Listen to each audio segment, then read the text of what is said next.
Rekam jejak Ripka Ciptaning, penolak vaksin pertama ternyata tersangka korupsi. Ditulis oleh Niha Alif dari siwar.com. Sebelum kita lanjut, jangan lupa subscribe dan nyalakan loncengnya agar Anda menjadi yang pertama mendapatkan informasi dari jurnal terupdate. Hari ini secara resmi, program vaksinasi mulai dijalankan. Presiden Jokowi sebagai orang pertama yang menjalani vaksinasi di Istana Negara. Dengan tagline vaksin aman dan halal, vaksin Sinovac sudah mengantongi standar keamanan BPOM dan mendapat sertifikasi halal dari MUI. Tingkat efikasi 63,5% juga dirasa cukup baik untuk mendorong terbentuknya herd immunity di masyarakat. Tapi sayangnya, niat baik pemerintah justru diganjal beberapa pihak. Sebelumnya, Natulius Pigai menyebutkan kalau menolak vaksin termasuk dalam hak asasi manusia. Dirinya mengacu pada undang-undang yang memberi kebebasan pada individu untuk mengurus masalah kesehatannya. Tapi Pigai lupa kalau masalah corona adalah pandemi global yang harus ditangani negara. Kalau sebelumnya ia tak menolak bansos pemerintah bagi masyarakat yang terdampak vaksin, kenapa kini malah mempermasalahkan vaksin gratis? Serupa juga dengan anggota DPR yang mati-matian menolak vaksin. Seperti diberitakan Kompas.com, Ripka sendiri masih meragukan kualitas dan keamanan vaksin COVID-19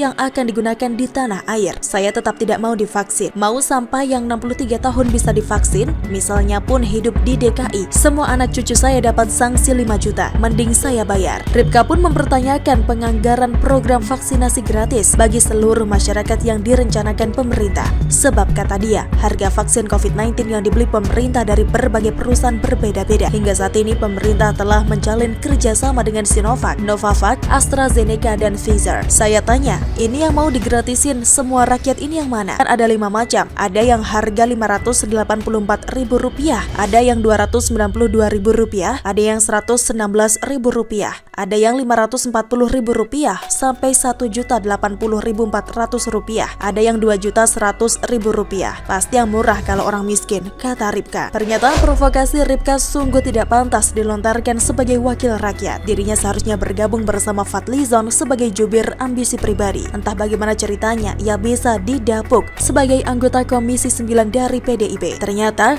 Ripka sejak dahulu sudah kerap kali bermasalah sejak 2012 hingga terkena sanksi. Seperti dilansir dari Kompas.com, Badan Kehormatan Dewan Perwakilan Rakyat ternyata telah memberi sanksi kepada Ripka Ciptaning, Ketua Komisi 9 dari fraksi Partai Demokrasi Indonesia Perjuangan, terkait kasus hilangnya ayat tentang tembakau sebagai zat adiktif dalam rancangan Undang-Undang Kesehatan. Ripka diberi sanksi tak boleh memimpin rapat hingga akhir masa jabatan di tahun 2014. Tidak bisa memimpin rapat pansus atau panja. Kalau nggak salah, putusan sanksi sejak Januari kemarin, kata Wakil Ketua BK Siswono Yudo Husodo ketika dihubungi pada Selasa 17 April 2012. Selain berkasus dalam penghilangan ayat tembakau, Ripka juga tercatat beberapa kali bersinggungan dengan kasus korupsi hingga jadi tersangka. Pada 6 April 2017, Ripka Ciptaning diperiksa KPK sebagai saksi untuk Charles Jones Mesa. Charles merupakan anggota dewan dari fraksi Golkar yang menjadi tersangka korupsi pembahasan anggaran dana optimalisasi pada Kementerian Tenaga Kerja dan Transmigrasi tahun 2014. Pemeriksaan terhadap Ripka disebut juru bicara KPK, Febri Diansyah, untuk melengkapi berkas penyidikan tersangka Charles Jones Mesa. Ripka Ciptaning disebut-sebut menerima uang $10.000 Amerika Serikat dari perusahaan Muhammad Nazarudin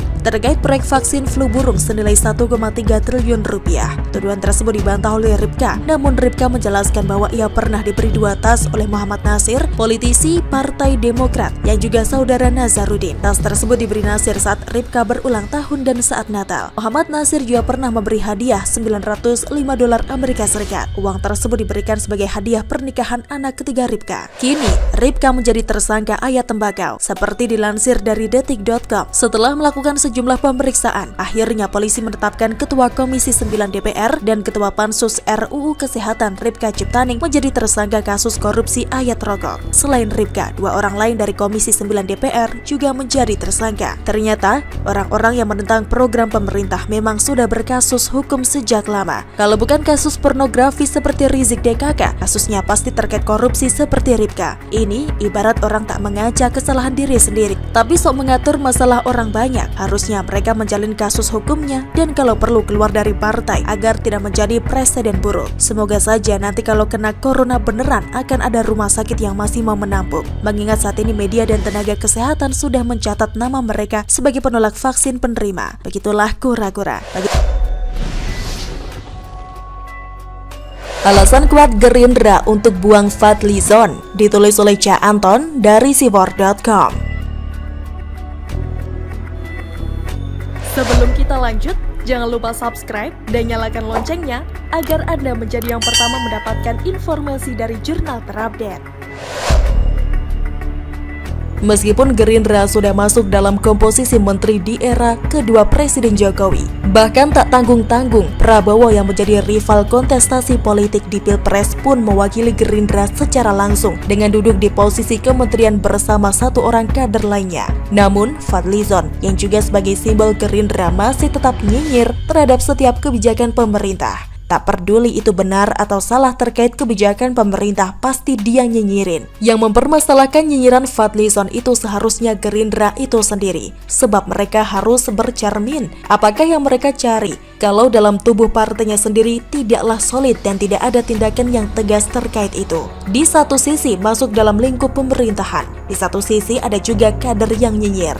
Memang perbedaan dalam satu kubu itu wajar, tetapi ada hal-hal yang membuat masa depan suatu kubu menjadi suram. Perjuangan partai akan dipertanyakan ketika jalan yang diambil sebuah partai tidak jelas tujuannya. Lalu tujuan Gerindra membiarkan Fadlizon berkoar-koar karena ingin mencari keuntungan dengan berdiri di dua kaki. Mungkin mereka masih berpikir hidup di zaman batu, di mana orang bisa bermuka dua karena terbatasnya informasi, tidak tegas. Padahal Prabowo sendiri di-branding sebagai sosok yang tegas dan pemberani. Jika Gerindra berpikir bahwa konstituen Fadlizon itu banyak dan takut kehilangan suara, seharusnya pemikiran itu perlu digali lagi kebenarannya. Sebab hal itu terjadi ketika arah politik masih jelas, di mana Prabowo menjadi lawan Jokowi di Pilpres sejak 2014. Dan seperti yang kita ketahui bersama, Pilpres ketika itu seperti pertaruhan hidup dan mati karena sentimen sara yang begitu kental, fitnah dan hoaks yang menyembur secara menggila. Namun kini rakyat Indonesia seperti dikembalikan pada titik nol demokrasi,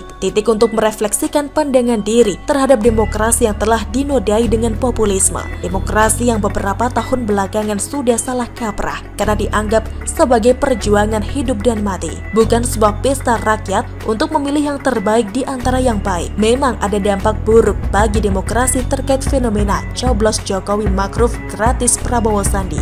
Tetapi hal itu harus terjadi untuk mengingatkan makna sebuah demokrasi. Di satu sisi, demokrasi akan dipertanyakan karena perjuangan yang dianggap sia-sia dalam kontestasi. Namun di satu sisi, meredam panasnya gesekan yang memanas karena politik dibumbui sentimen sara pun harus diakui sebagai dampak yang baik untuk demokrasi. Dengan perhitungan pola pikir rakyat dalam demokrasi, kita berusaha memperbaiki diri. Meskipun rentan menimbulkan ketidakpercayaan terhadap demokrasi, tetapi menetapkan diri untuk berdiri di posisi seperti sebuah partai politik saat ini sangatlah penting. Posisi dua kaki sudah tidak relevan untuk generasi depan yang masih menjadi saksi sejarah politik yang berbau sentimen sara. Gerindra yang saat ini sudah cukup besar seharusnya mawas diri dalam bersikap. Keputusannya harus sejalan dengan apa yang dilakukan.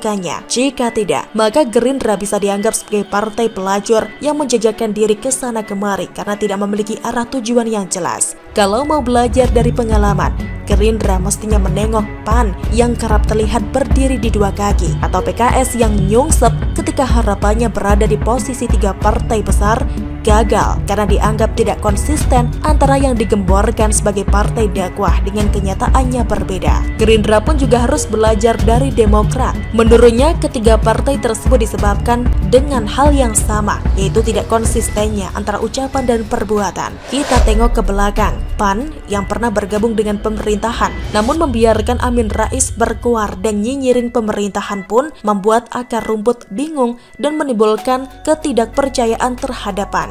PKS yang berjargon sebagai partai dakwah, namun tidak sesuai dengan harapan yang semestinya. Berisi orang suci pun membuat PKS harus bekerja keras karena tragedi pemimpin tertinggi terlibat korupsi dan dugaan skandal. Sedangkan Demokrat, pemain iklan, katakan tidak pada korupsi, justru terjerat korupsi. Keadaan ketiga partai tersebut diperburuk dengan minimnya kader yang populer di mata masyarakat. Kader yang benar-benar dianggap bisa bekerja. Kedepannya, sebaiknya Gerindra mulai memikirkan mencari atau membentuk kader yang pintar saja, bukan pintar nyinyir saja. Itu pun kalau pengen Gerindra gak nyungsep. Udah itu aja. Cak Anton. Bagaimana menurut Anda? Silahkan tulis komen Anda di kolom komentar. Jangan lupa untuk like, subscribe, dan share. Arkana pamit, sampai jumpa.